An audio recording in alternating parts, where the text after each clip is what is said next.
ನೀವು ನೋಡ್ತಾ ಇದ್ದೀರಾ Bidar Veera news Kannada channel. Food poison ವಸತಿ ಶಾಲೆಯಲ್ಲಿ 40ಕ್ಕೂ ಹೆಚ್ಚು ಮಕ್ಕಳು ಅಸ್ವಸ್ಥ. ಹುಮ್ನಾಬಾದ್ ಸಾರ್ವಜನಿಕ ಆಸ್ಪತ್ರೆಗೆ ದಾಖಲು. ಬೀದರ್ ಜಿಲ್ಲೆಯ ಹುಮ್ನಾಬಾದ್ ಪಟ್ಟಣದ ಬಸವತೀರ್ಥ ವಸತಿ ಶಾಲೆಯ ಮಕ್ಕಳು ಬೆಳಗ್ಗೆ ಆಹಾರದಲ್ಲಿ ಚಿತ್ರಾನ್ನ ತಿಂದು ವಾಂತಿ ಭೇದಿ ಹೊಟ್ಟೆ ನೋವಿನಿಂದ ಅಸ್ವಸ್ಥಗೊಂಡಿದ್ದಾರೆ. ಶಾಲೆಯ ಶಿಕ್ಷಕರು ಮಕ್ಕಳನ್ನು ತಕ್ಷಣವೇ ಆಸ್ಪತ್ರೆಗೆ ದಾಖಲು ಮಾಡಿದ್ದಾರೆ. ಸುದ್ದಿ ತಿಳಿದ ತಕ್ಷಣವೇ ವಿಧಾನ ಪರಿಷತ್ ಸದಸ್ಯ ಡಾಕ್ಟರ್ ಚಂದ್ರಶೇಖರ್ ಪಾಟೀಲ್ ಆಸ್ಪತ್ರೆಗೆ ಧಾವಿಸಿ ಮಕ್ಕಳ ಆರೋಗ್ಯ ವಿಚಾರಿಸಿ ಮಾಧ್ಯಮಗಳಿಗೆ ಪ್ರತಿಕ್ರಿಯಿಸಿ ಮಕ್ಕಳು ತಿಂದ ಆಹಾರ ಪರಿಶೀಲನೆಗೆ ಕಳುಹಿಸಿ ಏನು ಸಮಸ್ಯೆ ಆಗಿದೆ ಅನ್ನೋದರ ಬಗ್ಗೆ ತಿಳಿಯಬೇಕಿದೆ ಎಂದು ಡಾಕ್ಟರ್ ಚಂದ್ರಶೇಖರ್ ಪಾಟೀಲ್ ತಿಳಿಸಿದ್ದಾರೆ. ಹಾಗೂ ಆಸ್ಪತ್ರೆಗೆ ದಾಖಲಾದ ಮಕ್ಕಳಿಗೆ ಮಕ್ಕಳ ವಿಶೇಷ ತಜ್ಞರಿಂದ ಚಿಕಿತ್ಸೆ ನೀಡಲಾಗುತ್ತಿದೆ ಎಂದಿದ್ದಾರೆ. ಆಸ್ಪತ್ರೆಗೆ ಬೀದರ್ ವಿಧಾನ ಪರಿಷತ್ ಸದಸ್ಯ ಭೀಮರಾವ್ ಪಾಟೀಲ್ ಕೂಡ ಭೇಟಿ ನೀಡಿ ಮಕ್ಕಳ ಆರೋಗ್ಯ ವಿಚಾರಿಸಿದ್ದಾರೆ.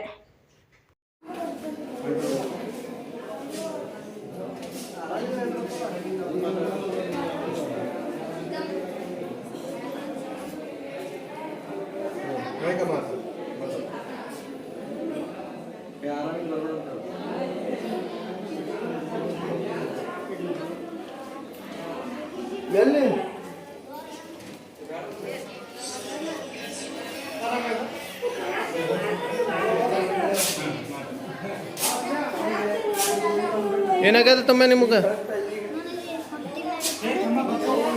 ಏನಂತ ಇದು ಉಲ್ಟಿ ಆಗ್ಯದ್ರಿ, ಇದು ಚಕ್ಕರ್ ಹೊಂಟದ್ರಿ, ತಲೆ ನೋಲದ್ರಿ, ಹೊಟ್ಟೆ ನೋಲತ್ತದ್ರಿ. ಅದು ಎಣ್ಣೆ ಖರಾಬ್ ಆಗಿದ್ರಿ, ಗಟ್ ಆಗ್ಲತ್ತದ್ರಿ. ಅದು 3-4 ದಿನ ಐತ್ರಿ, ಅದನ್ನೇ ಉಣ್ಲತ್ತಿದೀವ್ರಿ. ಇವತ್ತು ಹಿಂಗಾಗ್ಯದ್ರಿ. ಅದಕ್ಕೆ ರೀ ದಿನ ಹಂಗೆ ಕೊಡ್ಲತ್ತಾರ ಊಟ. ಏನೇನು ಕೊಡ್ತಾರ ಊಟ? ಏನ 4-3 ದಿನದಾಗ ಚಂದ ಕೊಡ್ತಿದ್ದೀವ್ರಿ. ಈಗ ಇದು ಎಣ್ಣೆ ಖರಾಬ್ ಆಗ್ಯದ್ರಿ, ಅದು ರೀ ಇದು ಹಿಂಗಾಗ್ಯದ್ರಿ. ಏನು ಮಾಡಿರ ಮುಂಜಾನೆ? ಅನ್ನ ಮಾಡಿದ್ರಿ, ಇದು ಪ್ಲೇಟ್ ಪೂರ ಗಟ್ ಆಗ್ಲತ್ತಿದ್ರಿ, ಕೈ ಬಿ ಗಟ್ ಆಗ್ಲತ್ತಿದ್ರಿ, ಅನ್ನ ಒಳಗೆ ಹೋಗ್ಲತ್ತಿದ್ರಿ. ಈಟ್ ಉಂಡಿದಾರಿ, ಚಲ್ದಿದಾರಿ. ಇದು ಏನು ಇದು ಆಗ್ಲತ್ತಿದ್ರಿ, ಮತ್ತು ಚಲ್ದಿದಾರಿ.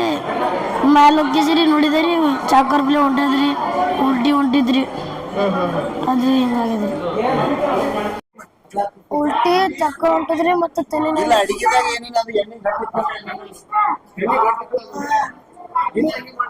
ದಿನ ಆಯ್ತ್ರಿ. ಅದೇ ರೀ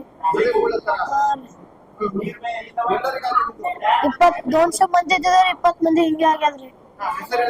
ಬಸವರಾಜ್ 7ನೇ ರೀ. ಅವ ನಾ ಇಬ್ರೇ 7ನೇ.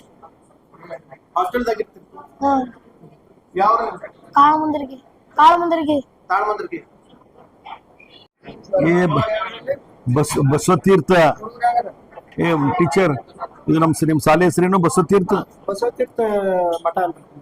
बसवतीर्थ मठ में रेजिडेंशियल स्कूल है. वहाँ पे बच्चों को फूड पॉइजन हो गया. सुबह उनको फ्राई राइस करके दिए. वो फ्राई राइस करके देने के बाद उसमें क्या होगा पता नहीं, उससे थोड़ा एब्डोमेन पेन है, थोड़ा चेस्ट पेन हो रहा, एसिडिटी वॉमिटिंग हो रहा. अभी ऑलरेडी 40-45 बच्चे आ गए. अभी तो कुछ प्रॉब्लम नहीं, अभी सब एवरीबडी इज ओके नाउ.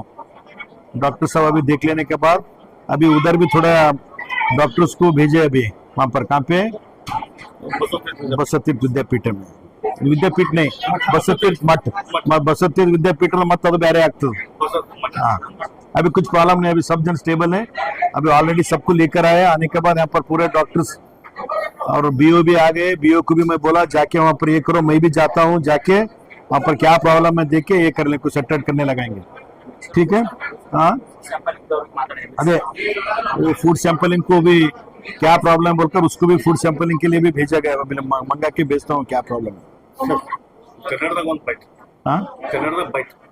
ಕನ್ನಡದಾಗ ಅದೇ ಈಗಾಗೆ ತಾವು ನೋಡ್ತಾ ಇದ್ರಲ್ಲ, ಇದು ಬಸವತೀರ್ಥ ಮಠ.